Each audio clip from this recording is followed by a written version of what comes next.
નર્મદા જિલ્લાના ડેડિયાપાડા તાલુકામાં 181 અભય મહિલા હેલ્પલાઇનની સમયસર કાર્યવાહી 10 મહિનાના બાળકને માતાથી અલગ રાખવાનો પ્રયાસ નિષ્ફળ રહ્યો છે. માતા બાળકનું પુનઃમિલન કરાવાયું છે. નર્મદા જિલ્લાના ડેડિયાપાડા તાલુકામાં 181 અભય મહિલા હેલ્પલાઇનની સમયસર કાર્યવાહી જોવા મળી. મહિલા જણાવ્યું હતું કે તે થોડા દિવસ પહેલા પિયર જવા માંગતી હતી, પરંતુ સાસરી પક્ષે બાળક પોતાની પાસે રાખીને માતાને બાળક આપવાનો ઇનકાર કર્યો.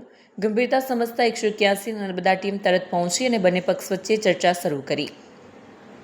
ટીમે કડક કાયદાકીય સમજણ આપતા જણાવ્યું કે નાની ઉંમરના બાળક માટે માતાનો સહવાસ અત્યંત જરૂરી છે. બાળકના હિત વિરુદ્ધ છે. સાથે જ માતાના કાયદાકીય હકો વિશે પણ સ્પષ્ટ માર્ગદર્શન આપવામાં આવ્યું.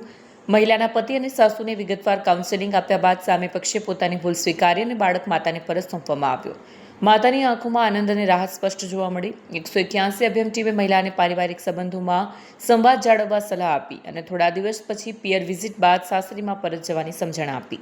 સમયસર હસ્તક્ષેપ, કાઉન્સેલિંગ અને કાયદાકીય સમજણ દ્વારા માતા પુત્રનું પુનઃમિલન જ નહીં પરંતુ એક પરિવાર તૂટતો પણ બચાવ્યો છે.